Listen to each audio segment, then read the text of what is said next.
get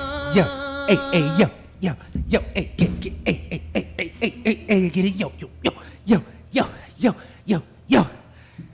Oh, I was ready to keep on, You remind me of Soul Train. Lord Jesus.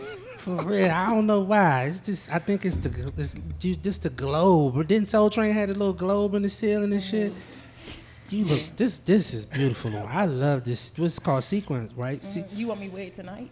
You can wear it tonight. And I got these black boots on, but I can put on. No, I told you what I wanted you to do. Oh, you want me to wear the leg massages? Yeah, I bought you some. Let them know. I bought her some leg massages, y'all, that she can put on. Yeah, because I'm having like circulation issues in my legs. My blood is not circulating in my legs, and so like my feet start to feel like numb. It's a really weird thing that I'm going through right now. So Black ordered me some leg massagers, and she can just put them on her legs. First to test them out, and then when he took them off, the kids was like, "Oh, I want to go next. And he like, "Nah, my wife is next." And so when he came in the kitchen, he said, when you go upstairs and you take your shower, you gonna put these leg massages. I'm gonna smash it with them leg warmers on. They not leg warmers. Well, whatever the hell they are, they look like a cast. They look like a cast. So you want me? No, it's too much work. It's too much work tonight. So you want me in the sequin top and some leg massages? No. What I want you, yeah, that'll work. But I want you to just feel the ultimate,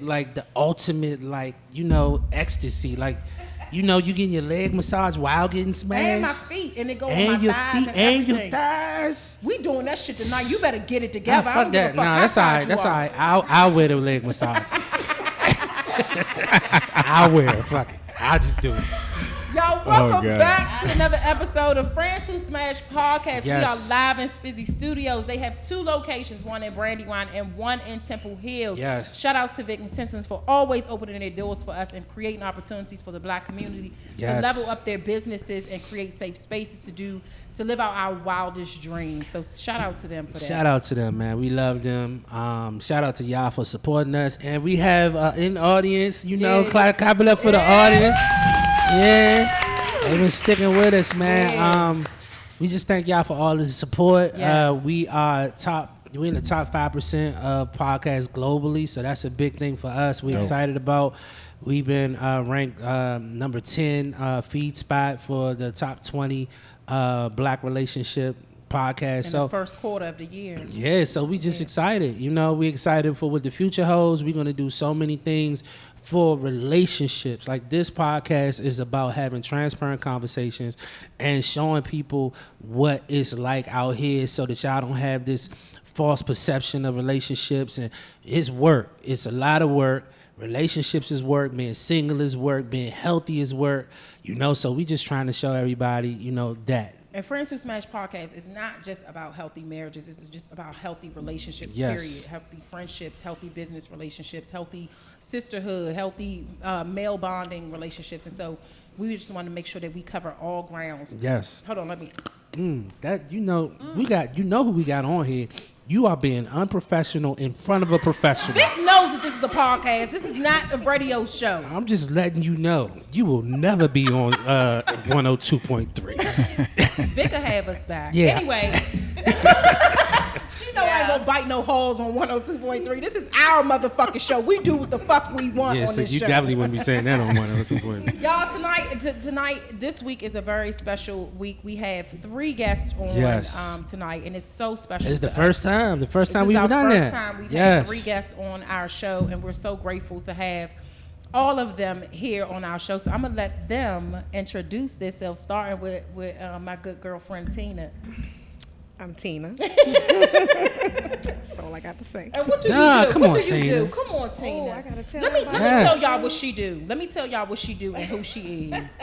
She been touching. I tell y'all what she do. She been touching all up on my wife since I've been here. Lymphatic. She better be a masseuse. That's what she better be. She is a masseuse, but she's so much more.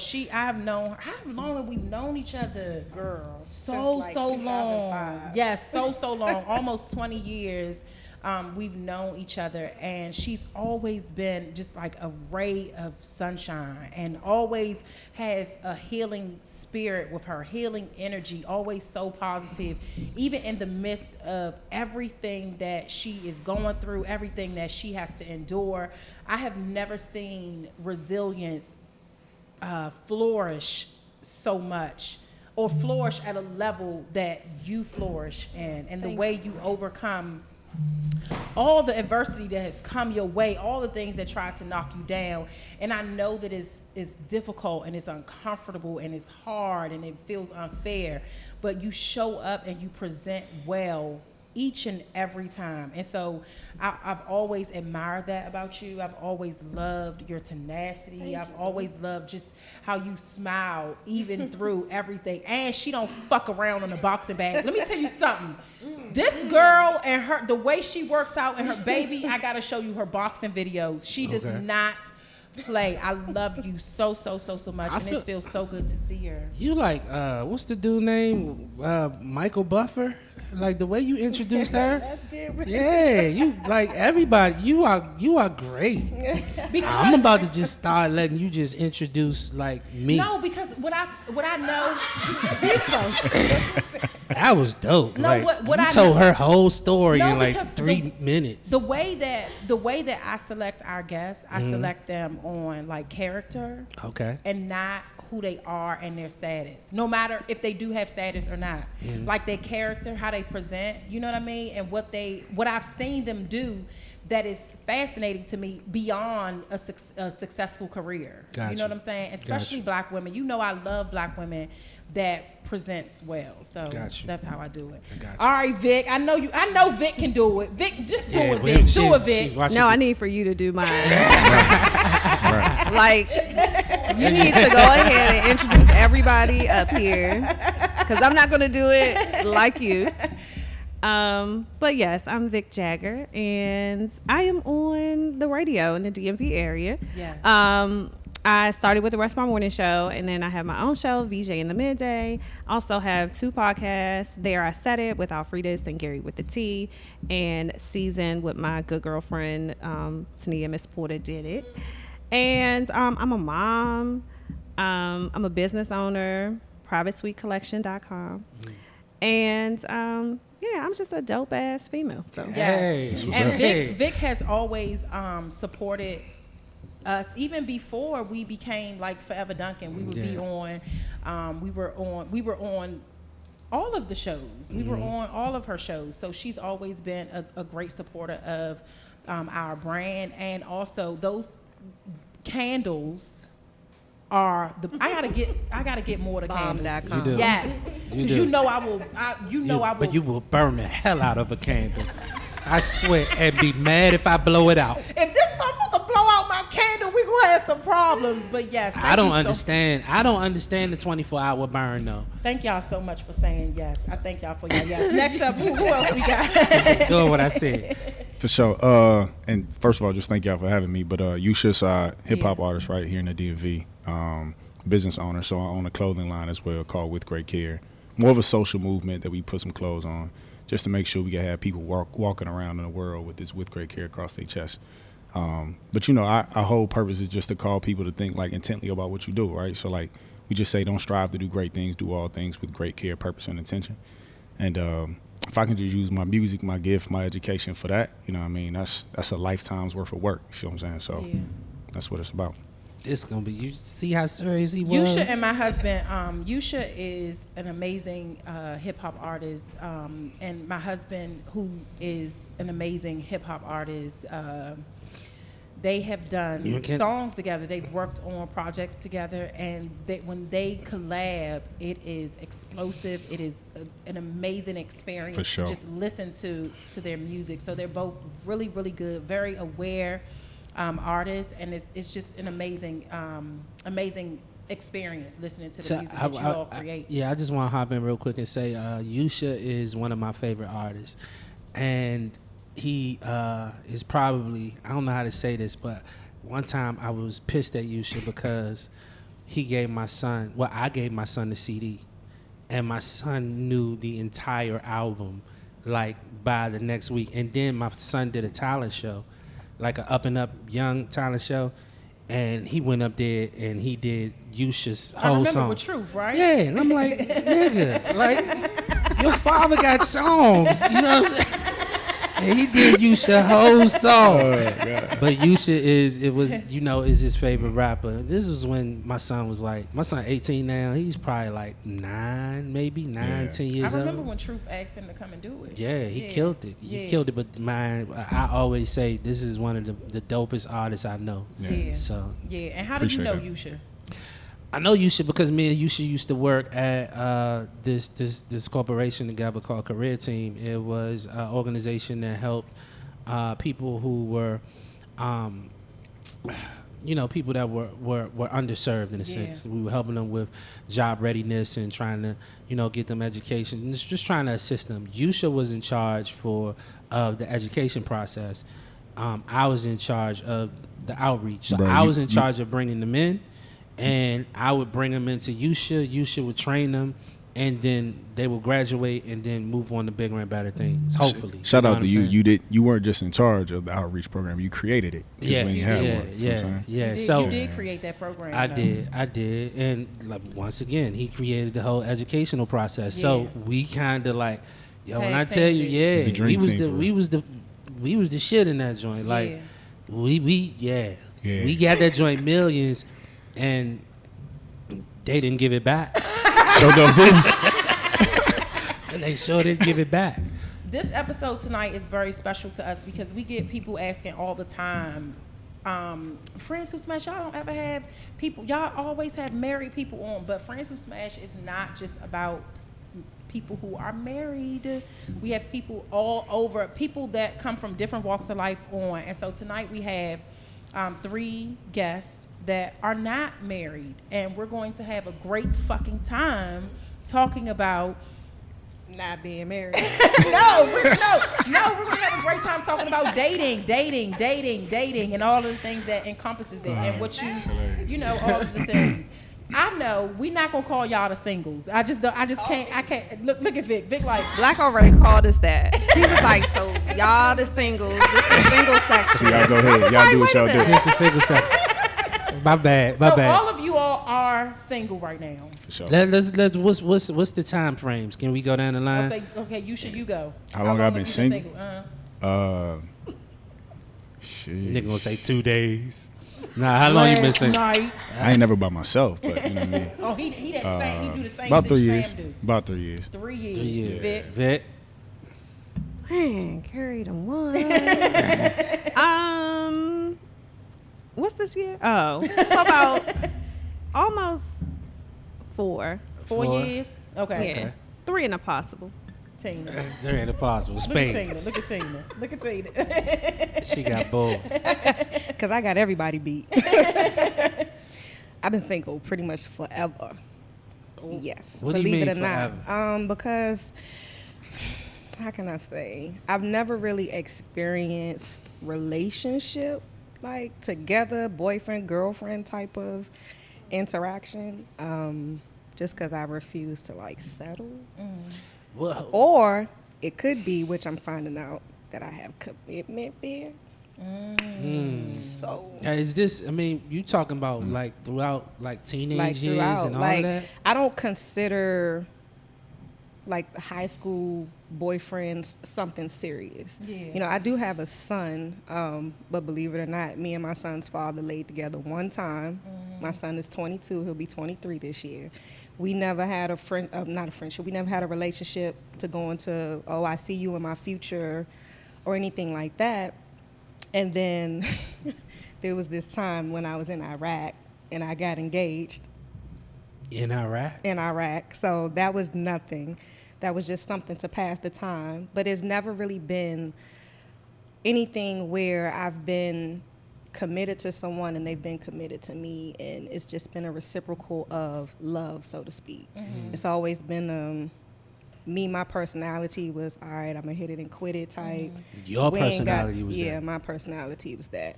Because I'm not for bullshit. If you don't see me as somebody in your future, then I don't want to play the game. You know what I mean? Like, cause my time is precious. And that's just, I don't know, that's just how I feel about it. That's dope, though. I think that's deep. really, really dope. I think that's really deep. I think that's super, super deep because you don't hear that from deep, women. though. You know what I'm saying? You don't hear that from women. You don't hear women saying like, "Look, I'm just gonna fuck, and that's just gonna be it, and I'm gonna move on." That was the attitude. Yeah. Okay, like it was just this. I knew what I wanted, and I didn't want anything further with whoever it was that I was with, and I let it be known, like, I'm good. You can do you. I'm straight. Just show up at 8:00 if I hit you up. You know what I mean? Tuesday, nigga. Tuesday. You Every understand? Tuesday. Do not come on Wednesday. It's not But your the day. crazy thing about it is when you don't show up on that Tuesday, I'm like, all right, Dad, you can't even do that simple thing. So I keep it moving because it's people not gonna understand it, and it's not for them to understand. But it's almost like I'm still watching your interactions with me while you're still doing you or whatever. And if we have that understanding, and you still don't take the time out to at least, how am I trying to say this? Make the effort to do the one little thing that I'm requiring, then it's letting me know a lot. You know what I mean? Even though we're not in that same space of, oh, well, this, I want to be with you, you should be with me type of thing. We have an understanding. How do you decipher that there's not going to be anything more than sex? How do you can decipher that just by the man's actions. He lets me know that soon as I meet him. But so I want to ask you, Vic, how do you feel about, like, do you, when it comes to, like, do you feel the same way? Like, do you have just relationships where it's just, okay, this is what we doing, I don't want to go no further, or is it like, you know, I'm cutting you off if we're not looking for a long-term thing? I have. I think I'm more like that now that I'm older. Like, I could do that now, but before, I'm a Pisces. So I was in love. Like, oh, you want to date me? Oh, we slept together. Oh, we gonna get married. Yeah. I'm planning a future in my mind. You know, all of that. But I also was young, and I had never really. Once I started getting that, like, oh, this guy really likes me. Oh, we're in a relationship. Oh, this could be my husband. I had never really experienced that type of relationship leading up to that. And so when I got it, because I never had it before, I'm like, oh my gosh, I'm just so in love. But then you realize the games or the situationships. And, you know, sometimes you try to make situationships relationships. Yeah. And yeah, that's when the waters could get me. Why are we doing everything like we in a relationship then? What you mean? And so then the crazy is activated. And yeah, so they're, yeah. You keep your. Wait a minute, hold on, Tina. What you say? I said I keep my crazy locked. What you mean? Okay. What you mean? Locked away? Because I know how I want to be with that one. Yeah. So I'm not gonna waste this energy. But what are we talking when we say crazy? What are we talking about? Nigga, I will slash your shit up. I will bust shit open. I'm coming to your house. Why you not answering my phone? What is happening? What is going on? Wait a minute. That's supposed to be a good thing? I don't know if they No, think it's not a good thing. It's It's not. Is crazy good? Can crazy be good? The way it sounded like to me was like, and correct me if I'm wrong, the way it sounded like, I keep my crazy locked up for the one who I really want to be with, because that's the only one I want to be crazy for. Damn right. But if you say that, then that means that if that one person does something, I'm not busting none of his shit up because that's our shit. So I'm not busting. Black has never seen me collectively crazy. paid for. I want him to can't see destroy me it. And And also, also, you crazy. I never wanted to mess with a guy's car because I never wanted him to mess with mine. So the car shit was out of the question. But yeah, But what pulling wasn't up, off limits though? pulling up. You know, you might not. Okay, I'll give an Please give us an example. 'Cause I want to know. I want to know. Pull up. I'll give Vic. an example. So the guy that I was dating, after a party one day, I was like, "Oh, I'm coming over," and he didn't say no. He didn't say yes. He He didn't say nothing. anything. So in my mind, You pulling up? that was yes. Yeah. So I drove all the way out there, and I didn't really see his car. He kind of parked his car a little bit further, and I was like, I know that nigga in there. And then when I drove in front of the apartment, I saw the little blinds move a little bit. Oh. I was like, okay, that nigga's in there. But then he wasn't really answering. And when I got out, and I was like, okay, got back in my car. I think he thought I was going to do something to his car. So then I saw the nigga coming down the steps. You know how the glass in the apartment, I saw him coming down. I was like, oh, okay. And this nigga tried to say that when I pulled up, I jumped out before the car even stopped. Dang. That is not true. He was being funny. say that? He Are was you being sure? Are funny. you sure? You was Are ghost you riding the sure, whip on though? that nigga. You know what I'm saying? I'm gonna bust your shit up. Nigga. That is not what happened, but he will say that the car didn't even stop and I was out the car. But I'm like, you're not So gonna he play gonna with say me. you gonna just let your car just roll down the street? Exactly. He was trying to be funny, but I mean, it was like that type of situation. Like, you don't give me a yes or no. You don't give me a definite answer. That means yes in my mind. Back then, that was early 20s, mid 20s. That was like 20s, yeah. But not anymore. So that's the type of like pull up type of crazy. Because if I'm thinking now, if a guy did that to me, Yeah. Yeah. and I didn't say yes or no because I'm like, I don't know, I might got some other work, whatever. And that nigga just pull up. I'm like, Why the fuck are you oh, here? I'm like, I'm cocky. Listen. License to carry. License to carry. And will empty She said empty. the Dang. clip. Dang, y'all talking about murder. Can I live? Like, When did we get there? Block don't want to be a part Just of the because podcast. somebody pulled up, they talking about murder. She did Hey, the whole fellas. hand motion and hey, everything. call before you come, fellas.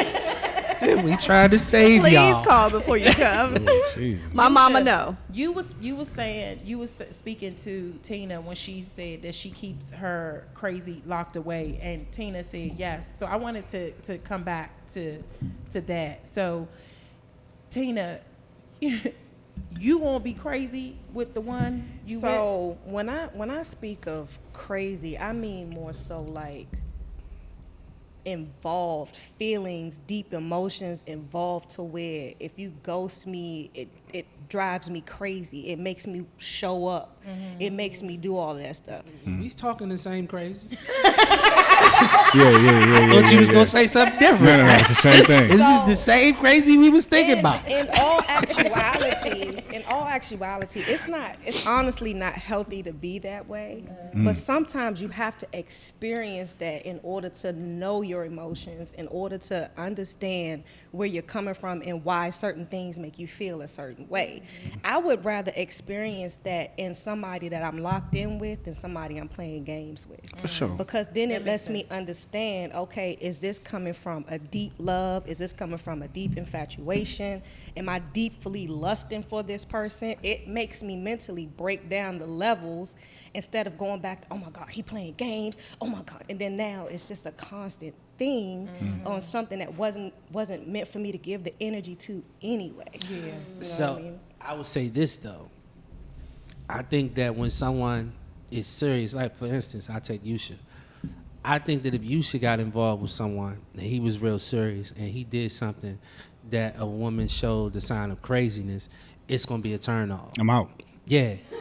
No, I'm just saying for a man that is I don't want to say mature or whatever, but I think for a man that is seeking peace and a man who knows how to communicate and a man that wants to communicate with someone and, get feelings across or whatever and have hard conversations, if they experience something crazy in someone because they felt like I did something wrong and they didn't know how to express themselves in a great way, then it's a turn off and it's like I'm done.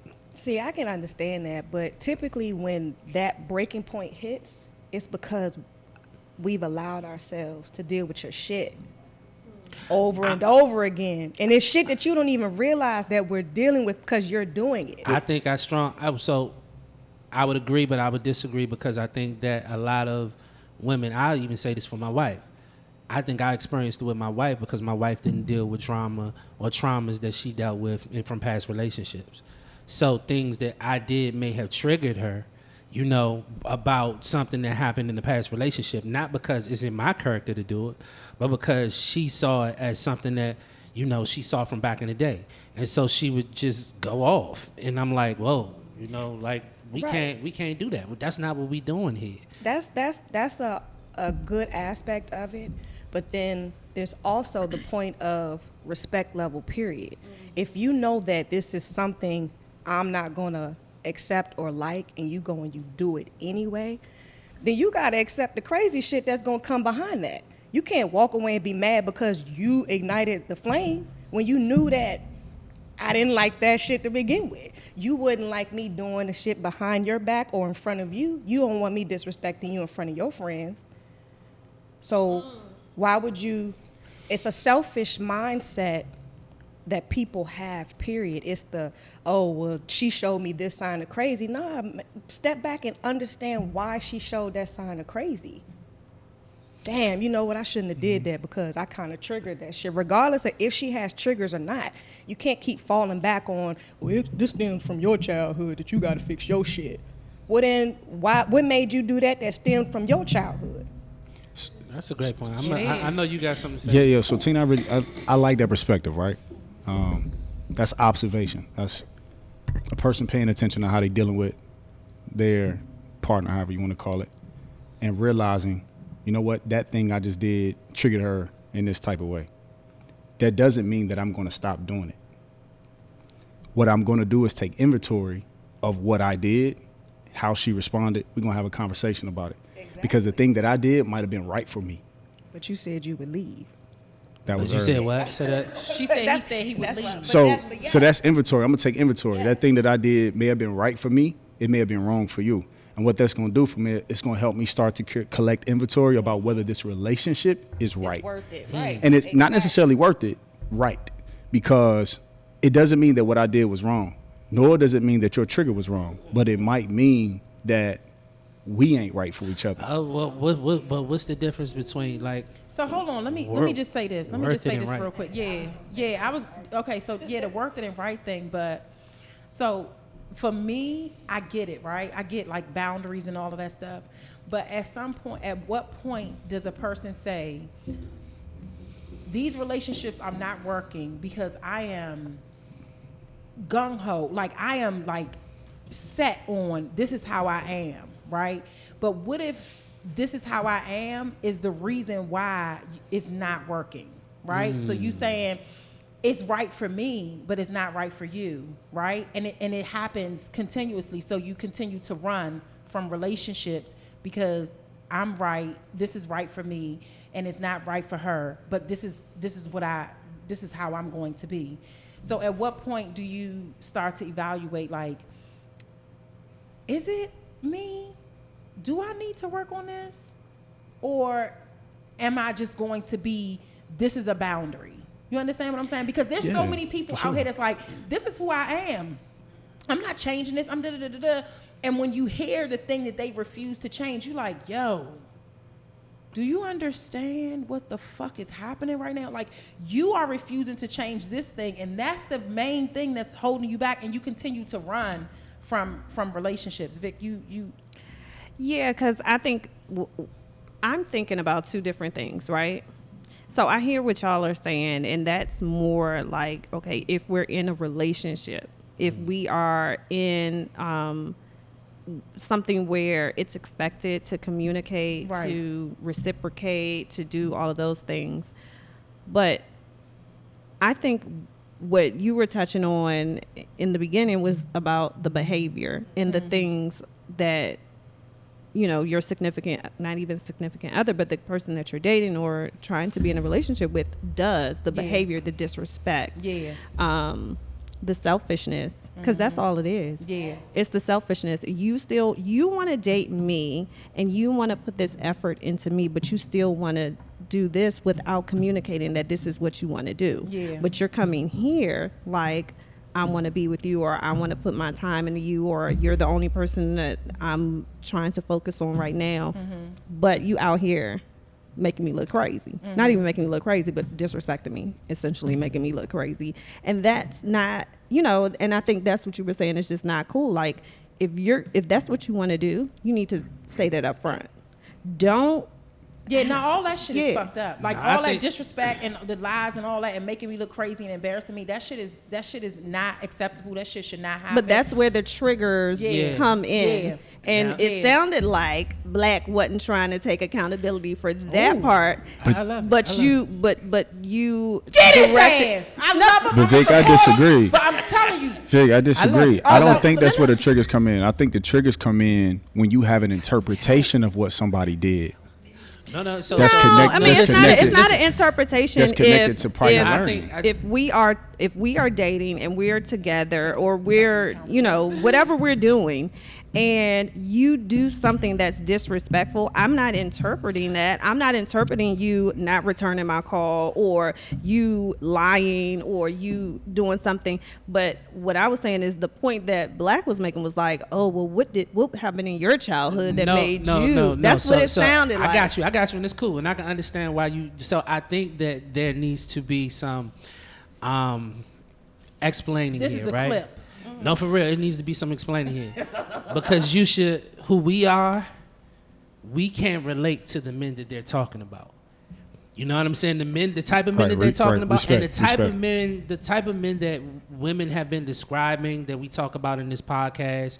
I remember we had a conversation and it was about fuck boys, and you know what I'm we saying. not dealing with that. And the way that women describe the dating pool versus the way that men describe the dating pool is just completely different.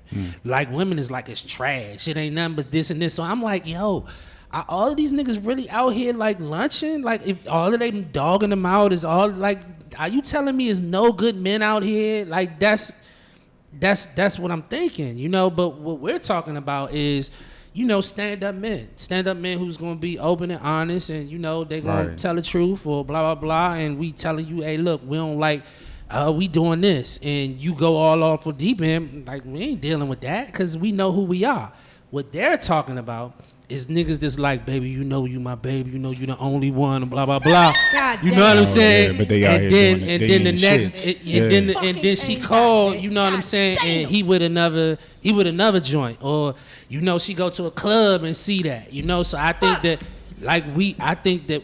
yeah, that has to be my explained. nigga. It do, because I was completely confused. So, I'm like, okay, God Yeah, so damn. here's- that has to be so here's- that has to be Yeah, explained. because This is- that's what it sounded like when you were first explaining it. And even if let me make that point, when you said that you're in that relationship and you are a stand-up guy and things like that, sometimes those men are coming out of relationships or are dealing or haven't dealt with women in a certain way, and men can be selfish too and don't want to hold accountability for wanting your space, wanting your time, and those are, what if her love language is spending time? What if her love language is, I love all of that. Right. But So what I'm it has saying to be some type of compromise. No, it has to be communication. And what I'm saying is, if I'm trying to communicate with you and you go all crazy, you get triggered, right?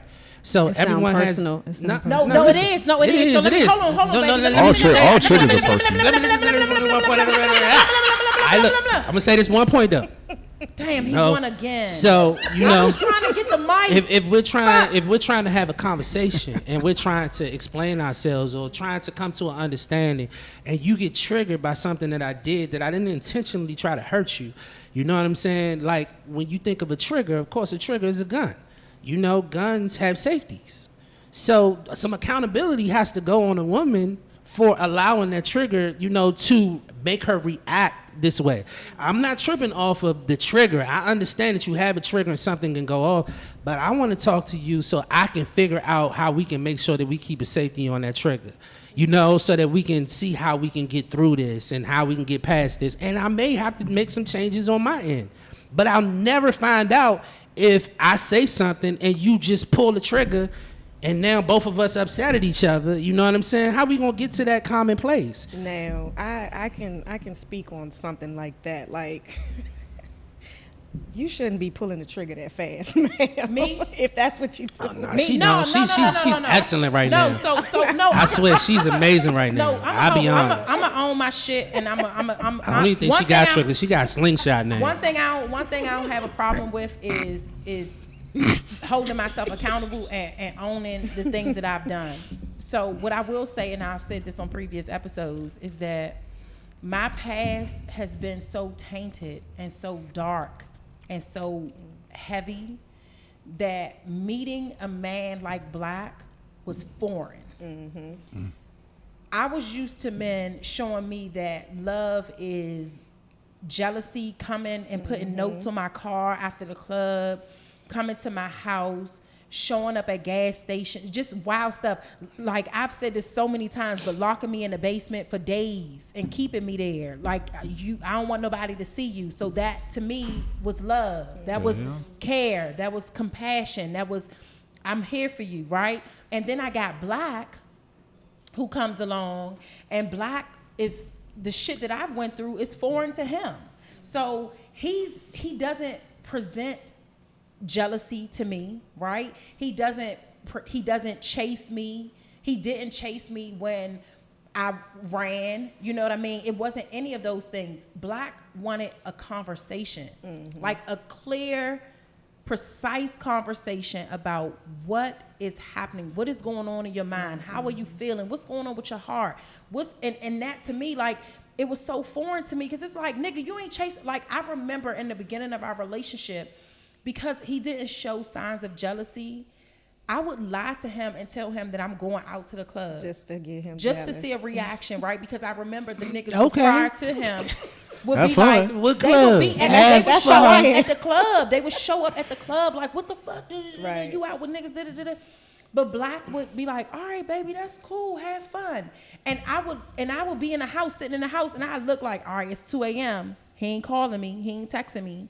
It's 3 a.m. He ain't calling and texting me. So the next day, I got attitude with him because it's something that I produced, a narrative that I created, and that was from my past traumas. And that just goes to say that there's many women out here like that. Old grown men ass out here too, 50-year-old, like that. 40-year-old women that are still doing those type of things. But until you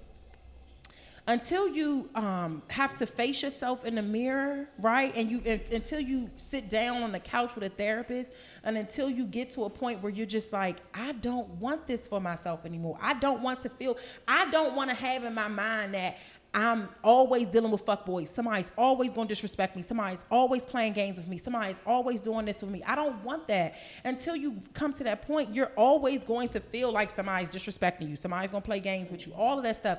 Black showed me a different man that I was grateful for. Like, and he put the mirror up and said, you gotta hold yourself accountable for the things that has happened in the past, but that is not for me to be your target. Yeah, you can't. not your punching bag. You can't do this to me. And I had to realize that. And so, Vic, it is very personal because we have been through this time and time again. I've brought things to the relationship that he didn't deserve, and he's brought things to the relationship that I didn't deserve before we even got married. And it was a trial and error thing, and it was very hard. It was very uncomfortable. It was very different, and it stretched the shit out of me because love to me didn't look like what the love that Black has shown me. First of all, thank you for that, right? This is your podcast. I know we're supposed to be super vulnerable here, but your story was vulnerable. Like that's to tell somebody that happened to you. That's a deep thing. But I think it's super powerful because you're talking about, once again, triggers, personal triggers that weren't necessarily something that he did wrong. It was just something that he did differently than what you normally had or expected, which is what I said earlier, right? If you have a trigger, if I do something, if I do a thing, and that thing causes you to be triggered, right? I'm not necessarily going to take inventory and be like, oh, I need to change something. I might not even be like, you need to change something. I'm just going to take inventory of what I did and how it made you feel.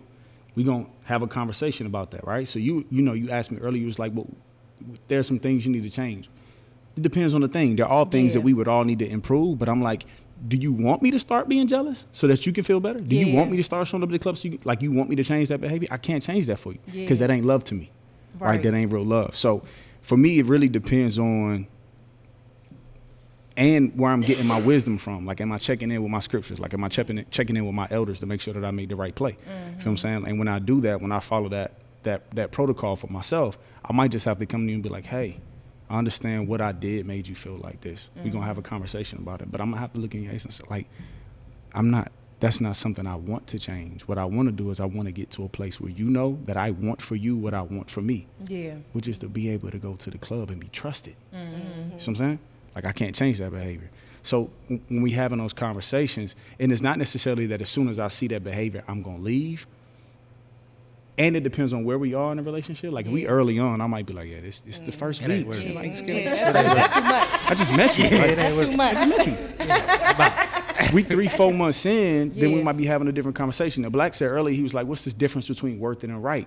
All of us have been in conversation. All of us have been in relationships that weren't right for us, but there was something in it that made it worth it. You know what I'm saying? So we are evaluating that differently. Tina don't agree. I don't, because that doesn't make any sense. Well, If it's Tina, you ain't been in a relationship. If it's not, but that doesn't mean I haven't experienced relationships. You know what I mean? A relationship can mean anything, any type of communication or whatever light intimacy with people. Just because I haven't had a boyfriend-girlfriend interaction doesn't mean I don't know these things. But to have something right, to have something not right, but it still be worth it, that just doesn't make any sense to me, you know, because worth is up here. For it to be right, that's cool. Because if it's worth it, it'll be right. Selling drugs ain't right, but it be worth it for people. Robbing a bank ain't right, but somebody will say it's worth it. And so everything is That's all a hell of a perspective. point. Everything is.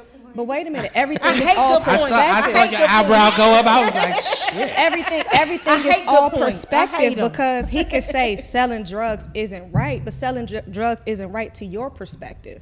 You know what I mean? Selling drugs is right for the person who needs the money. Nah, he was Prostituting saying, no. ain't right. So, You know so what he's so- saying is universally. I mean, we all know, like, especially if we talking about like crack cocaine or something like that, right? We And all that's know, not even worth it either. But we all know that it's not right, you know, because it's affecting people. It's harming people.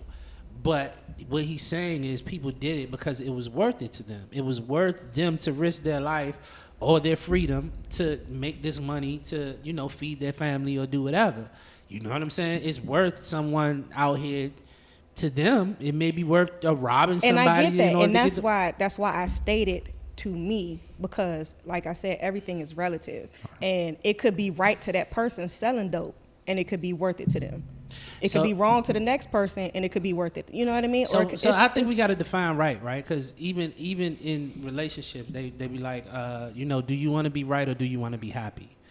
You know what I'm saying? So with me and my wife, like sometimes I might have to compromise. I wouldn't say what I think is right, but I have to really consider her thought, and it may be different than what my thought is. Hold on, because I really hate that, because what I aim for in relationships, right? It's In not. relation, you talking about? in Because you only got one. No, I I just want to make sure that I we. don't just have one relationship. I have one marriage. But you know, yeah. But I'm talking about in my relationships period. I'm talking about with my friendships, with my parents, with everybody, and as a whole.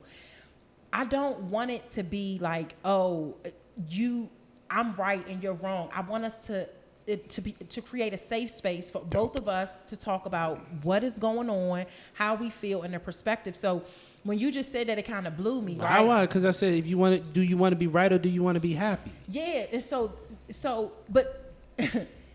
for you, right?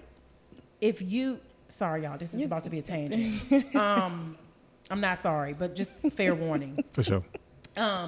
For you, if you aren't right, and you're just submitting to that, you're going to hold on to that and suppress it and save it for later. That's not So, true.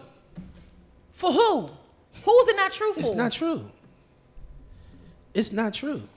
I don't care. You can look at me however you want to I'm look trying at to me. figure out who the fuck I'm talking to right now. You're talking to me.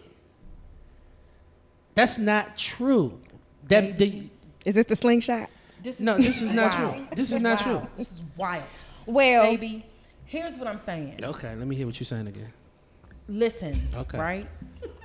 If something late, so for the last, I'll say 2 years, we have grown tremendously. Yes, we have. With communicating and comprehending. Correct. Right? We've grown tremendously. Correct. Your track record proves this, that if you weren't right in something, you're going to bring it up later on. If I wasn't right. What Yeah, you if mean? you weren't right, or if you had to, baby, I did that because I knew you. If you have to have that type of conversation, are you not following me? I'm not following So you. if you are just doing it so that it makes me happy, you know, like that happy wife, happy life bullshit. If you're doing it for that, then later on you're gonna bring it up. Like, well, you know, I sacrificed this and I did this and No. See. Oh, Let me yeah, finish. Okay. Let me finish. Ooh. Let me finish. Sorry, guess. Let me I'm finish. sorry about this. And one. so I don't want that. If we need to have a conversation so that we know both perspectives, we see both sides, so that we don't have to fucking keep talking about the same thing because you felt some type of way because you had to submit to my feelings. So I'm glad. So then we're gonna get back to the guests after this, right? They can chime in. You're right. So this is the thing. I bring it up when I don't feel like you recognize that I've done it. It's not the fact that I sacrificed for you. It's the fact that I get the shit kicked out of me and I'm like, yo, this is, like I did this for you. You know what I'm saying? And so I did it for you because it made me also feel good to do it for you. Even I remember when you said, let me finish. It doesn't make sense, though. Okay, It let me made tell you feel good, but you said, do I want to be happy or do I want to? Right. Let me tell you this. You'll say something small like, baby, I got something in the car. Can you go get it for me? No, you'll ask me. You'll say, do you feel like going to get it for me? What do I say? I say, no, I do not feel like it, but I will go get it. I don't feel like I'm in boxers. You know what I'm saying? With one sock on. You know what I'm saying? Laying on the couch. And you say, it's weird like and that. you say, do you feel like going to the car to get this for me? Why you got on my sock? And I'm like, I don't feel like it, but I do not want my wife to go outside in the dark to get something from the car. So I'm going to go and put my other sock on.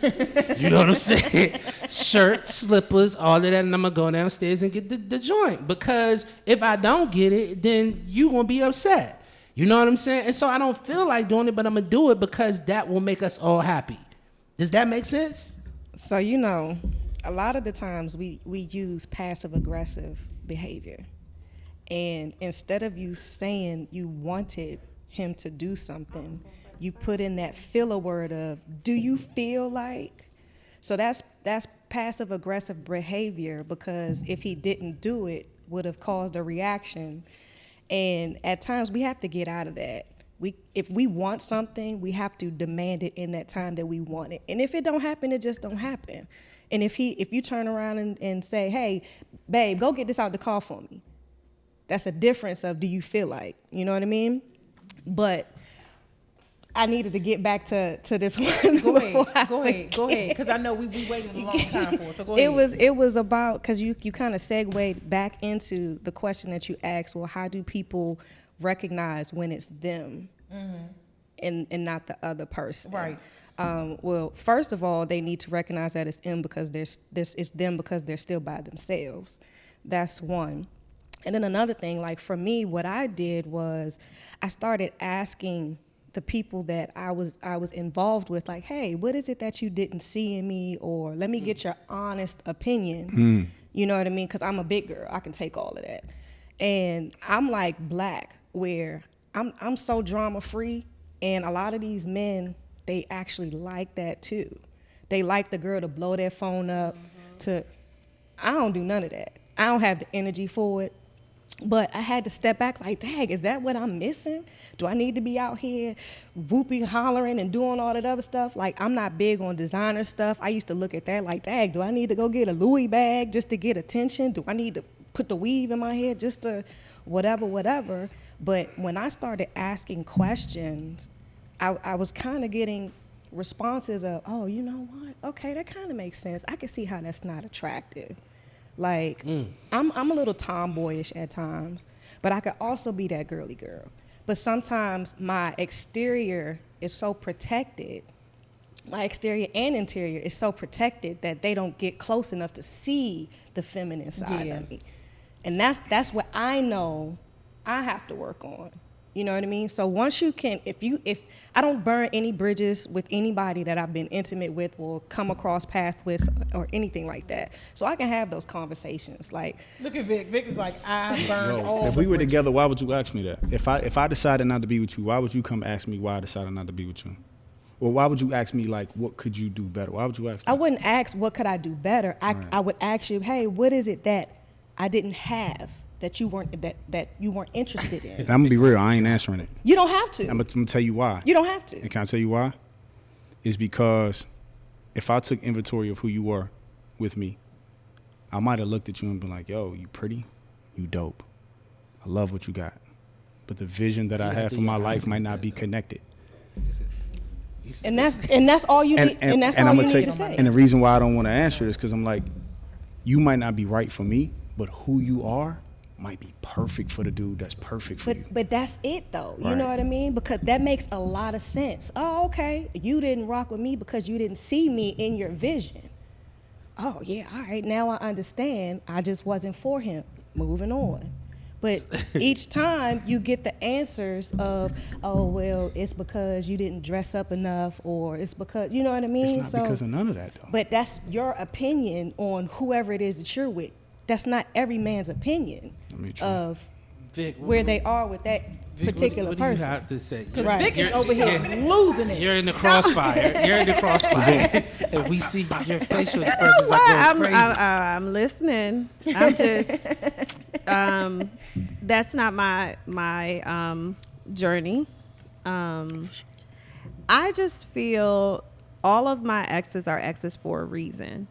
And at the end of the day, I'm a big girl, you know, like you said, and I can recognize when something wasn't right because 9 times out of 10, I probably ignored the signs that it wasn't right. And I found a reason to stay or try to work it out. You know, sometimes we focus on the good. We focus on that one or two things that person did that made you feel good, and that's what you kind of zone in on, but you forget about the other 7 red flags, you know, of the things that happen. And so for me, it was just taking a step back and be like, stop being a dumb bitch, because you know what it is. You're grown, you know. And so that's what I did. But I'm friends with a couple of my exes, but I don't think that I would ever do, to each their own, you know. I don't think that I would ever be like, well, what was it? Because I know.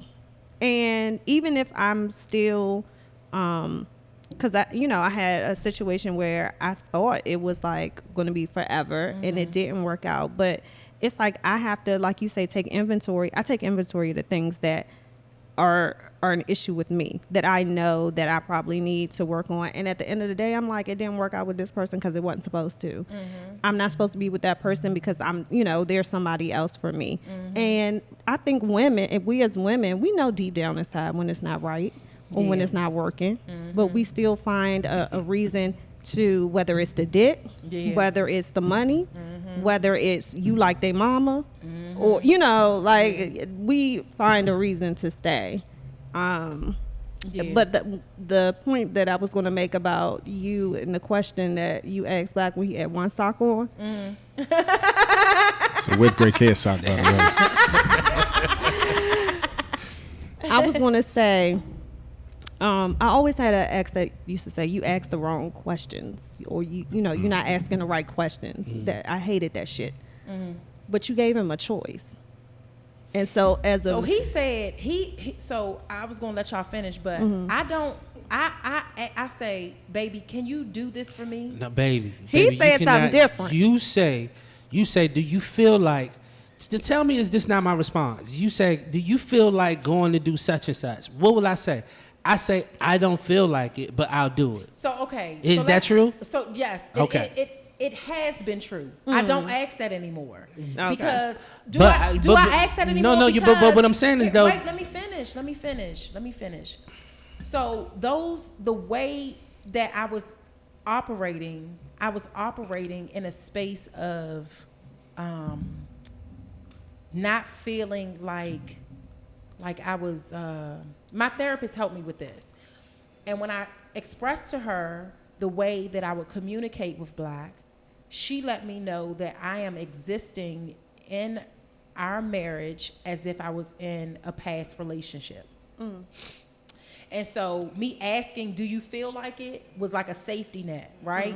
Because the men prior, if I said, I need you to do this, then it would be like a weird, it would be some type of abuse, right? Not physical, but just like some type of abuse. So the way I was operating with Black was as if I was operating with my past relationships. And so I had to, and this is why, for everybody that's listening, this is why therapy is so important, and realizing that you are not living for today, you are still living in the past because you haven't healed from the things that you have the things that you have had to endure. And I've had to endure so many things. I am a living, walking testimony for therapy and owning, and that's why I always say own your mess and fix it, because this relationship and even friendships have taught me that I have lived out these relationships from past people.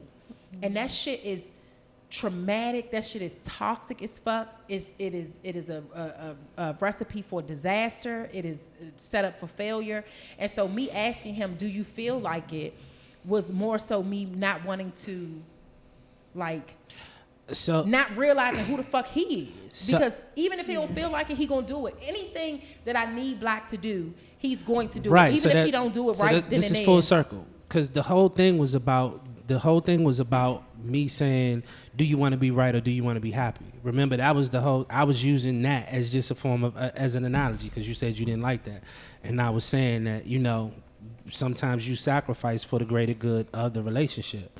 And that's all I'm saying, in that statement. And I would love to move forward. Yeah. No. I mean, no. Just because I don't know if y'all going to go to another subject, but that's very true, what you were saying. Me? Yeah, what you were saying just about, like, your past relationships. Yeah. Because I remember dating and grabbing the door. And they, like, a couple guys almost took my whole hand off. Yeah. Because they're like, you don't touch any doors. You don't touch your seat and things like that. But that was because I was always used to, like, getting your own I shit. open my damn door. Yeah. But when you, and to your point, when you meet that guy that is a stand-up guy, or that, I'm not going to say knows manners, because some guys just, it's not about manners for them. Yeah, it's just they just wasn't brought up that way. Yeah. They, Unc don't do that. Yeah. Unc is a player. Yeah. Open your goddamn door. Yeah. What you goddamn say? Well, I knew you was going to do that voice when she said, Shit, I pull up to the curb for.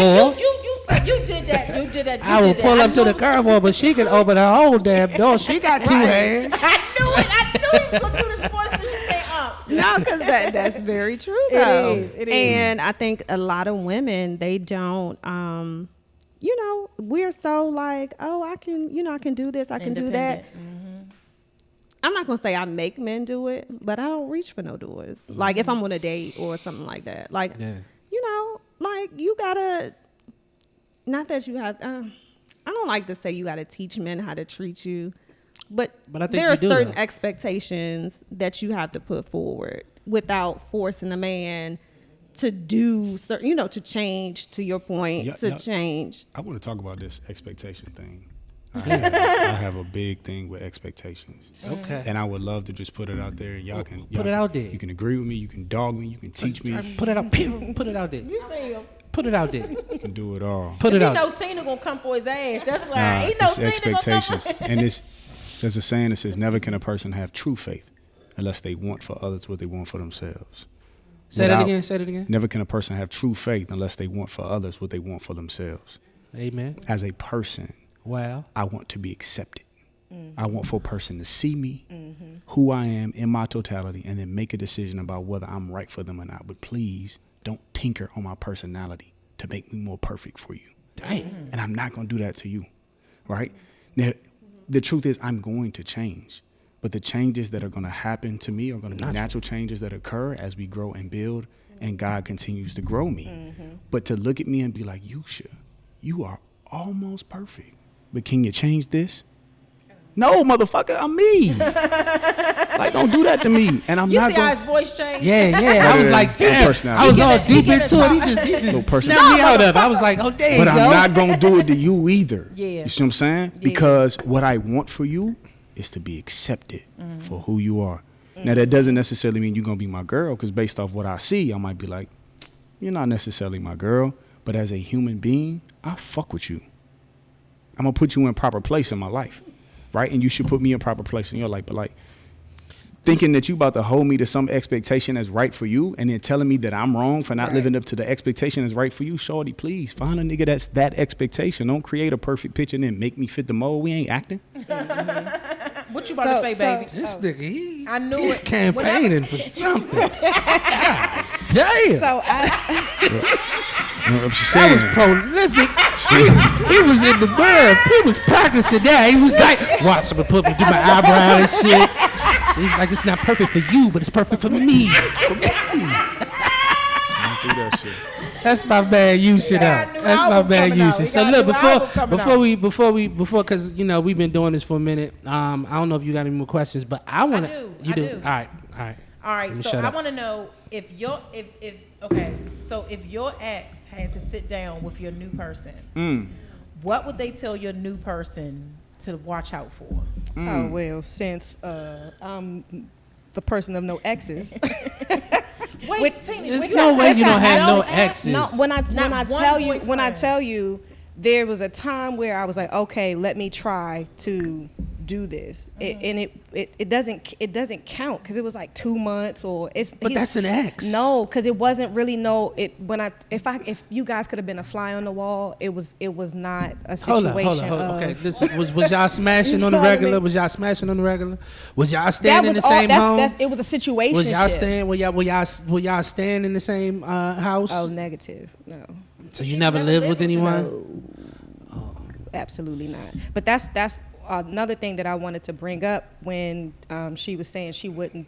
Her exes are her exes for a reason. Then I was like, oh, I have to remember that I'm coming from a place of we didn't have that, so I'm Longevity, cool with yeah. going back with. So you know what I so mean? let's replace exes with people that you know you just had like you know I some mean, short. people, What would they say? They What gonna would they say say? I'm a cool ass chick. They wouldn't have anything negative to say about you. And not to toot my own horn, but no, I think. Yeah, not to toot my own I think horn, the but only thing. I think the only thing that they would tell people is she's a person who has no expectation. I meet people where they are, and that scares a lot of people because I allow you to grow in that space because I know that you have to. You're meeting a new person, so I don't expect you to come to me perfect, but you're not gonna bring a bunch of bullshit with you either. Yeah. That I'm gonna sit back and take lightly. Like I'm a person where I'm going to work with you, and I'm going to help you, like not even mentor, but I'm a healer by nature. That's what I do. So when I see that you're coming to me broken, I'm gonna allow you to show yourself, be vulnerable if you can, and we can work from there. But folks don't be wanting to do that. I feel you. So Vic, what about you, Vic? What they gonna say? What they gonna say? Do you have shit? What they gonna say? Do they got a laundry? Is it a laundry list over there? No. She wants. No. I know. She just want people to open doors for her all the time. No, I'm just saying. You know, Nah, they should. They it's should. polite. They should.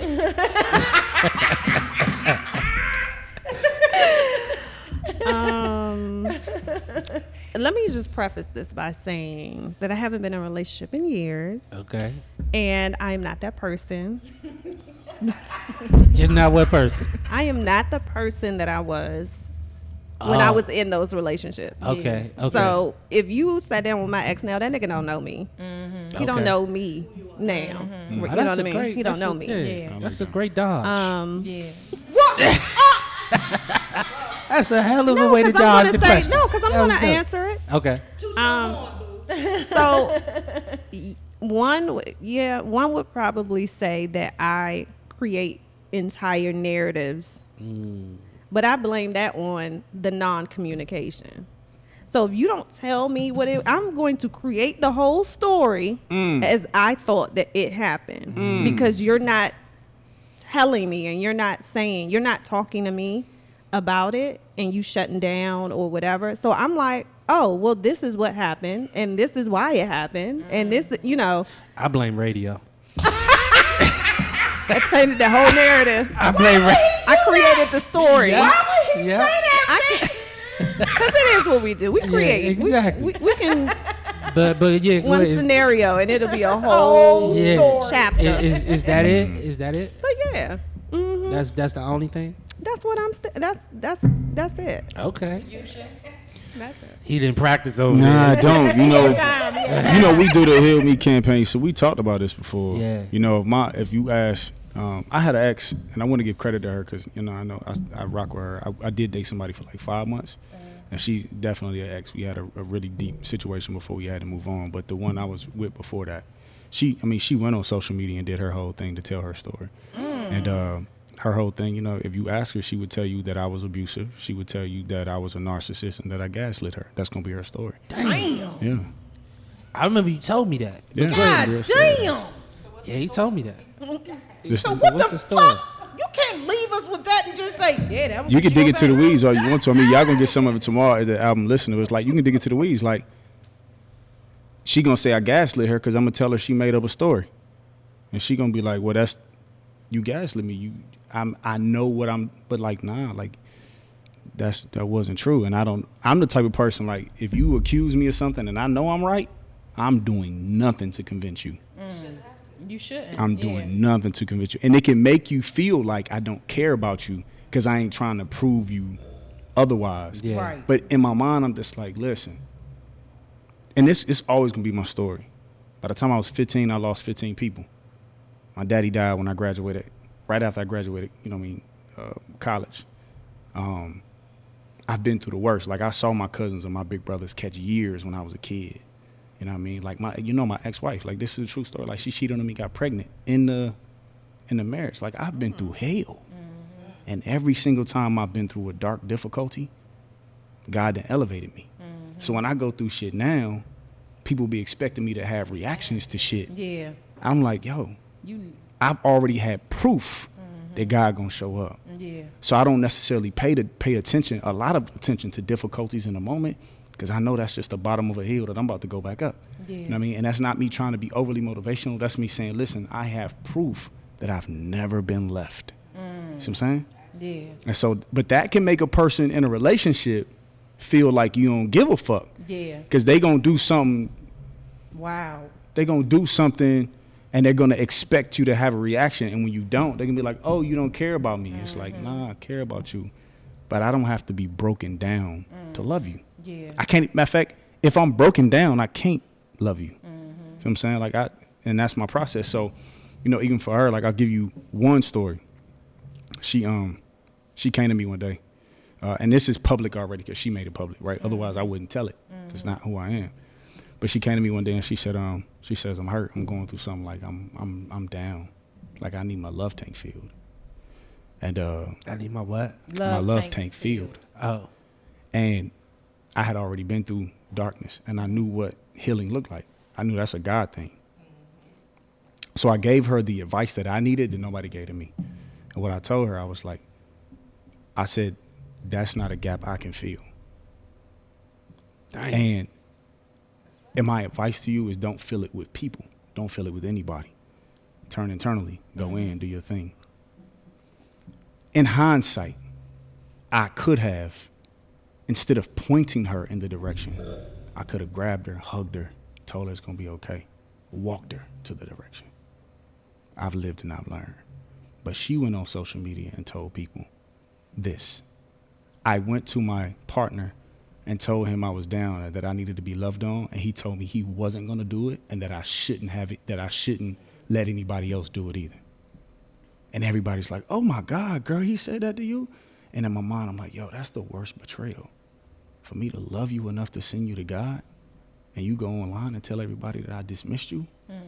You didn't know me, sis. Vic, did you help her out with this story? Let me just say, these are not the stories that I was speaking of. I was speaking of something where And Sherelle, now you know why I was like, where the nigga didn't answer the phone, and I just made up a story where that nigga was. That's what I was talking about. And I mean, I know that you were serious, but I was like, the love tank filled. Well, she needs some dick. Yeah, that's what I was thinking too. Like, she needs some dick. I was like, Yeah. oh, she needs some dick. Balls deep dick. But also, I want to ask you: have you ever been to therapy? Balls deep dick. yeah, for sure. You've been to therapy before? Yeah. Oh, okay. Because you're the way you're speaking, it's more like I've heard guys who have, and this is, I don't know you or anything, sure. but this is just like guys who feel like I don't need to sit on anybody's couch. I don't need to talk to anybody. It's me and God, and I can get through this. I'm a man. I know my faults, so I can reflect on that. And like, to me, when what you were saying, that when she said she needed that, did you feel like that's just not you to be compassionate or empathetic or any of that? Because to me, it just sounded like, yes, she did need that hug, but I need my love tank filled. When we think of, like I said before, and I know everybody says it's the love language of somebody and what someone needs to get fulfilled, because we all get drained. I get drained every day from the work that I do, from the interactions that I have. And so if I have somebody at home, yes, I need to be replenished. I need to, I need that. And if I'm coming to you, as your partner and saying, this is what I need from you, I don't want it from anyone else. I don't want to go out and get that. I want that from you. So I love that question. Right, that question is going to cause me to have self accountability. Right, in the moment, I don't think I did the wrong thing. I just think that I could have did it better. You know what I'm saying? So like, I'm a person who I've been to therapy, of course, right? And a lot of times you go to therapy, they talk you through things that somebody you can talk to, but a lot of the strategies that they give, it was difficult for me, the therapist, to really help me, because the therapist I went to would give me strategies that I already have. See what I'm saying? Because I have it like so even when she told me she was going through this, you live in the house with me. You see me wake up every morning and turn to my scriptures. You see me wake up every morning and work out. You see me every morning do my 19 things that I'm thankful for. You see me practicing self-care, right? I'm not going to make you get up and join me. That's not my role. Like, I'm not here to change you. I'm just here to love you. But you could have always got up and joined me, right? You could have joined me in prayer. You could have joined me in scripture. And that was my thought process. And that's why I said the difference is I pointed her in the direction. If I could do it again, I would have grabbed her, hugged her, tapped her close. And I would have woke up the next morning. I would have tapped her and said, baby, wake up. Let's go pray. What's interesting in this whole conversation is that, he had a Heal Me campaign. That where he would every Tuesday or Thursday for the month of May, every night. The first year was every night. And every night he would interview men, and they would have conversations about healing. And then the last day, I interviewed him about it, and it was one of my desires to get him to cry. You know what I'm saying? Because I'm kind of with you, Vic. You know what I'm saying? I'm on your team when it comes to this nigga. I'll be honest with you. Like, he's so, like, you know what I'm saying? Everything just sounds calculated and, it's polished, but that's who he is. But he was trying to give her love. he was trying to give her the like, love that get on out there and smack on the butt. Get on out there. Yeah, you got it. He tried to give her. Well, he said even when he just explained it, he was like, I can't get her to get up and do the 19 things with me or whatever. He thinks that she's saying that she needs that. You know what I'm saying? And maybe, and what she's saying is exactly what you said. Like, she just needed a hug or something. So it makes me feel like, ain't too many people, really pulled him in. You know what I'm saying? It's like, But that ain't true, Black. And here's the thing, but it's perception. So here's the truth. And I'm not running from it. I'm like, I like the sweet shit, right? I love that shit, you know what I mean? But in that moment, I'm paying attention to this girl. She doing shit. She popping at the time. She leading shit.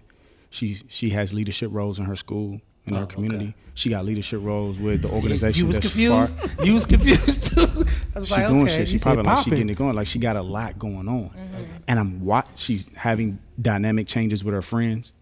I'm watching the dynamics of her life change.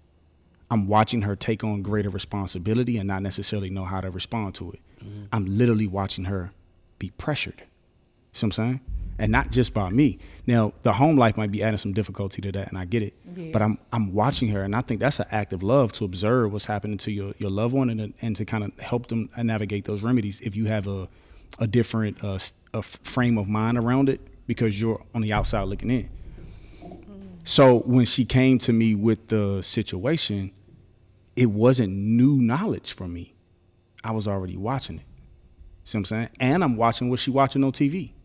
And I'm paying attention to what she listening to on the radio. I'm watching the things entering her spirit that aren't necessarily connected to her health and her growth. So when she said what she said, it wasn't new. Like I saw her breaking down. I saw her not necessarily sticking to the things that allowed her to stay healthy in the past. And once again, I could have done it better for sure. But I still think my answer is correct. The gap that you feel. Because what I want for her is what I want for me. I don't want my happiness to be tied to another person, right? I want my happiness. I want to find happiness with a person. Like I want us to be able to find happy moments together, but I don't want my peace and my happiness to be connected to another human. Yeah. So I wanted that for her. Like you don't have to connect your peace and happiness to me. Like there's a source inside of you that's greater than anything I could ever offer. Let's talk about how to get to that so that you and I can then create happiness and share moments together. And that's all I was trying to communicate. Yeah, but I just don't think I did a good job of it. People have a difficulty with understanding that they are the source of their own happiness. I had that. Mm-hmm. Like I am a experiment. Like I've been through so many different things, so many different toxic and traumatic things that I can speak to so many different ways to grow. And I know that I've matured so much when it comes to my own growth. That's like no joke. My growth, like I am so proud of her. Not relying on Black to make me happy. Yes. Right? And I'm going to be happy. You add. Just to keep my going. Don't you dare. I'm just saying. Don't listen to me. Just say what you were saying. Don't ad lib on my shit. And don't expect me to not say nothing back because don't do that. All right. Okay. So he get on my nerves. I love y'all. So I've learned that he's not responsible for me to be happy. He's not responsible for me to feel peace and joy within my own heart, with my own soul, my gut, my spirit. That's on me. But for years, and I did that to myself because my parents were great parents, right? But I chose to go out into the world, like you say, Vic, and create my own narrative. And my narrative was fucked up around love and how a man is supposed to treat me and how I'm supposed to be happy and how I'm supposed to be loved and feel great and know my worth. It was all relying on how a man treated me, right? And that comes from other shit, but that's not what it is. And there's so many grown women walking this face of the earth right now feeling like a man is supposed to make them happy. Someone is responsible for making me happy. You didn't wake up and tell me you love me today. You didn't wake up and give me a hug. Oh God, I'm about to get emotional. My sisters teach my 5 a.m. HIT class with the Good Thick. And I love my sisters so much. One of the things that they do in the morning, they are amazing healers.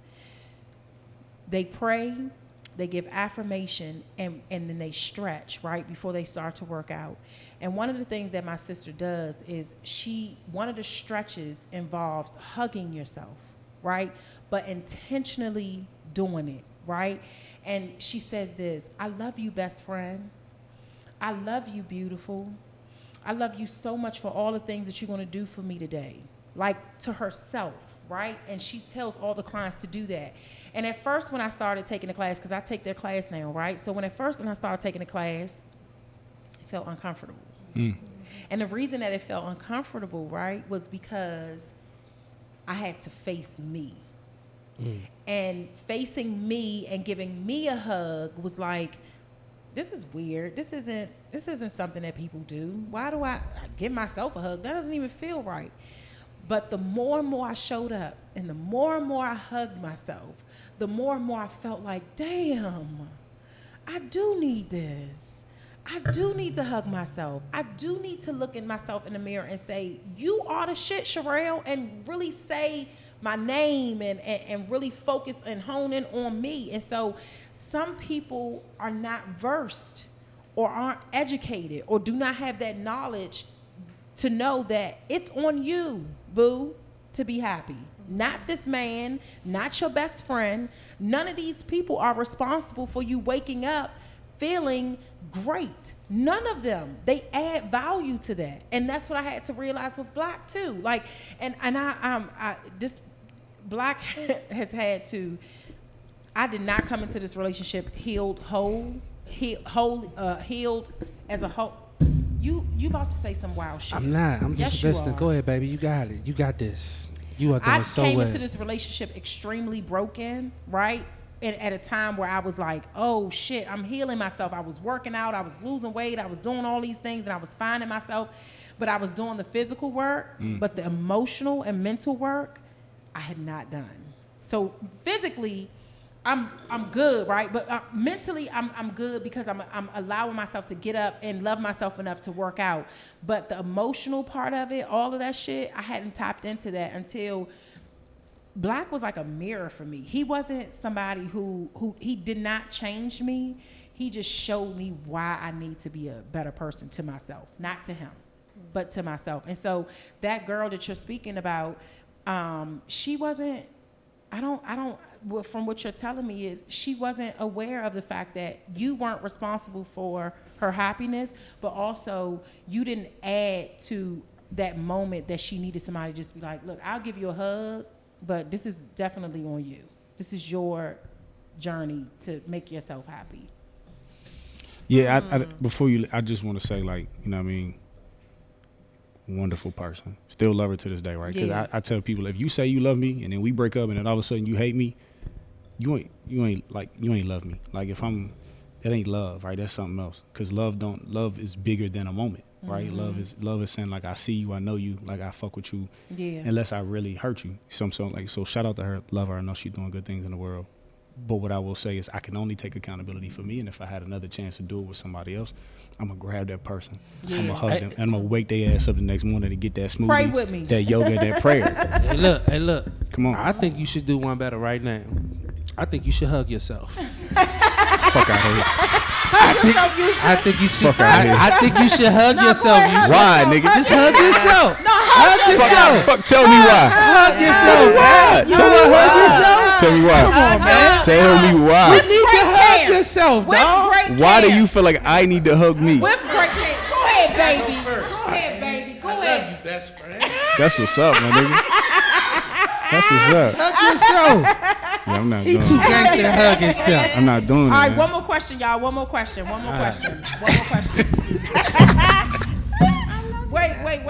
Okay, all right. Oh, Lord, this is going to take forever. Yeah, I mean, we here now. We done already broke the time barrier. All right, okay. All right, so what is your blind spot? And do you recognize it when you're triggered? So, like, something that you know, like, I think you said it earlier, Tina, when you know, no, it was you, Vic, when you said you know that you need to change something. So, Tina, you said you asked people, like, you know, what was it that, whatever. And Vic, you said you realize it. You know what it is. So, do you recognize something that you need to change? And do you make the effort to really change it, not for that person, but for yourself? And what is that thing that you need to change? So the first thing the first question was, what would your partner say? Now this question is, what do you think you need to change? Like, what is something that you feel like you need to work on before you get into a healthy relationship? So this isn't a relationship with a man. Mm-hmm. This is just overall, just my relationships with people. It doesn't have to be with a man. Yeah. Okay, yeah. So one thing, and this is very recent, that I realized that I needed to work on and accept of myself is that like you said, I'm very protective, and I never knew that I was just so protective and had this armor. And I'm quoting one of my girlfriends who said, you know, most people have an armor and they protect themselves, but you have a full body, like, and it can come off as standoffish or like, oh, she really don't fuck with me like that, or, you know, things like that. When it's more so like, I've been in this industry for a long time, 20 years, and I'm just very protective of my energy, of people, it's like I have to fill a person out first before I really open up and I kiki and I'm all like laid back. Someone told me that as well, like, oh, but you're like this with that person, but with me I was just like, oh, I don't know. And it was like, oh, I've known this person for like 10 years, so that's why you're comfortable with them, right? And so I don't want to ever come off like that. I know to my listeners I don't. I'm like how I am on the radio. you're like a good girlfriend, right? Yeah. But just in general, I'm laid back. I'm really an introvert most of the time, but I need to learn to relax and really. I'm not a bubbly person, so don't expect that from me. Yeah. But just to be a little more welcoming and recognize, like, I don't want to come off as like a bitch. Yeah. Basically. Oh, no, I never really came off as a bitch, but like people, I probably did to people. Yeah. And you didn't mean it. You didn't mean it. You didn't mean it. Oh, look. Ouch. That wasn't a hug. That was. It was. That was foreplay. It was the wine. Sorry. So what about you, T? I think for me, it's allowing people to actually love me and understanding that that's what they're doing genuinely, because a lot of the time, so with me, I've been given the gift of strong discernment, and I can see a lot in people's lives, especially just by what I do, massage therapy and putting my hands on people. And when people walk up to me, I know what's gone through them when they were children, all the way up until where they're standing with me right now. And a lot of the time, I look at that person, I'm like, yeah, let me back up, because, but that doesn't necessarily mean that I should. So allowing people to love me is one of my biggest things, because I feel like it's not genuine, and I know that's me, because I'm scared. You know what I mean? To just open up and be like, all right, y'all. You know, so. And I know where it comes from. You know, God rest my mom's soul. She was born of 12 children, and she was the second to the youngest. So she didn't receive that type of love, you know. And when I recognized that, I'm like, man. So I don't know if this person is truly about me, or you trying to play around. So I'm working on that. Mr. Assad, hug yourself. Hug yourself, Tina. Hug yourself. They gonna make it normal, so when they come back to me, now I gotta do it because they did it. I get it. Psychology. Psychology. Yusha Assad. What would they say that you need? No, not they. Oh, my bad. Himself. Yeah. What do you think? My bad. You right, because they. It's getting late. Yeah, they is a laundry lit. They. All right. I mean you. You lit. Everybody lit. Oh shit. I think for me, my things like is the stuff I've been working on. So vulnerability is one. Just overall trust for other people. I think Tina, right? She said something that was super dope. She said trusting that, like, allowing people to love me and trusting that it's genuine. Yeah, that's a big thing for me. It's a big thing for me. I think when people love me, it do be genuine, but I think genuinely they need to improve how they love. Because 9 times out of 10, when people love you, whether they're doing it intentionally or not, they gonna make a request. It ain't love. It ain't love because they love. It's love because they see something and they want to be connected to it. And as soon as I see that, I ain't mad at you.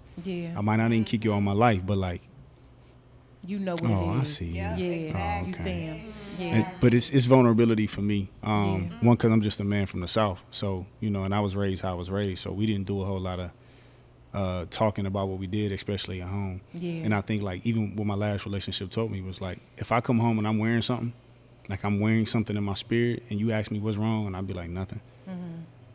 truly nothing is wrong with you. I'm not mad at you. I'm dealing with something, right? I'm going through something in my mind, and I'm really not trying to give it to you. But I could imagine that seeing something wrong with me and you asking and me telling you nothing and me repetitively telling you nothing could cause you to distrust me because now you feel like I'm hiding something when I'm really just trying not to bring you my stress. I think that also comes with a level of maturity too, because I've dealt with that with Black. At first, in the beginning, it was like, why are you lying? But the more we've been in this relationship, in this marriage, I've realized that it's not that he doesn't trust me, is that he doesn't know how to articulate properly how he's feeling. Or he feels something, but he doesn't really know how he's feeling because it's foreign to him. And he's allowing himself to feel this for the first time in his life. And so he doesn't know how to articulate, I'm not well. You know, or I'm hurt, or I'm sad, or I'm angry, or I'm frustrated, or those. But in those situations, it's just a different type of frustration. It's a different type of hurt. It's a different type of anger. So I've learned not to be offended when he say nothing. I'll just say, well, how do you feel? You know, like what's wrong? I don't even ask him what's wrong. Like I'll say what's wrong, but when I know it's deep, I'll say, baby, how you feeling? And his response is, I don't know how I'm feeling. And I'll just say, baby, just feel it. That's exactly how you should. Yeah. The fact that you just said, I just recognized, from you saying that, I just recognized that you have changed to how you feeling. Yeah, because what's wrong. I want you to continue to. That's at least 25 extra pounds. Okay, well that's good. 25. But I really want you to always. I want you to feel safe with me. I feel safe. You know, I want you to feel safe with me. I'm your wife. I want you to always to be able to, even if you can't articulate how you're feeling, I want you to say that I'm not feeling okay right now. You know, and so me switching up my language, like you were saying earlier, because I hate passive aggressive motherfuckers, right? And I realized that in some of my ways and some of my sayings, I was doing that. And so I was like, I can't be this with Black. I can't be this with anybody that I love and care about. So I have to switch my language so that we get resolutions that we need and not, you know, feel like a ego void that we're trying to fill. And so switching up my language was something necessary for me to have success in my marriage and for me to just feel, so that my husband feels safe and so that I feel safe in our marriage. But all right, so let me ask you the same question that I asked them. What would your ex? What would my ex? Yeah, tell me. I was like, wait, we going back a couple questions? No, just the last question, because you know we spend a lot of times on the question. So I want to ask. This is the last question. Look at him. You tired as fuck. So what would my ex say? My ex would say, that I would have to hold up. It's ex or it's me? Mm-hmm. Yeah, we going back to question. Yeah, thank you, Vic. Oh, because I never What the asked. hell? Okay, yeah, because I didn't ask you that, so I want to do that one then. We're not going. What we gonna do? Which one we gonna do? The gonna ex? do It X. don't matter what Yeah, your we gonna ex do say X. because you got the Yeah, ring. I'm married. So Yeah, this should be what I feel like I should change. Yeah. Fuck the exes. God damn, blind spot. Yes. I'm tired too, y'all. Shit, when y'all see this episode, we have recorded 6 episodes before this Yes. one. Yes. So Okay, so blind spot, baby. So what is your blind spot that I you think, feel? as I stated before, and I think that I'm trying to do a better job at this, and it's just more effective listening. You know what I'm saying? And more listening to, like, even your nonverbals, you know, so that I can just be more supportive for you and your needs, you know. Yeah. I think that's what it is. Okay. Mine is just having patience, Yeah. right? I didn't ask you to agree. This wasn't a question. It wasn't a question. It was a full, I was like, fucking damn, he done statement. fucked up. Like, It was He an always accident. fuck it up. It was He an can't accident, control man. It was himself. an He cannot accident. control himself. That was a full blown goddamn statement. Push the mic. No, you gonna deal with this. Deal with it. All right, go ahead. Yeah, it's just having patience with everything, with my kids, with my business, with friendships, because I'm a right now person. Like I need this right now. I need right now.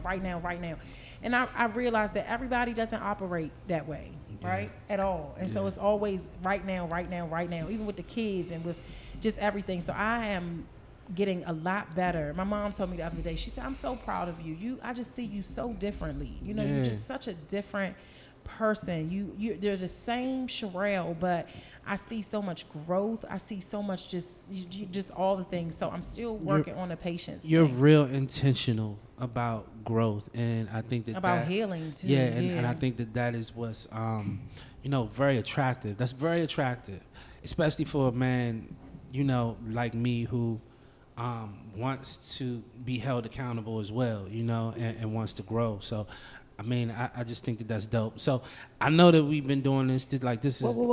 okay. Wait a minute. I just got to say this one thing. Right. This one thing, because I know she's going to appreciate. But I know one thing that helped, because I'm a person with low patience.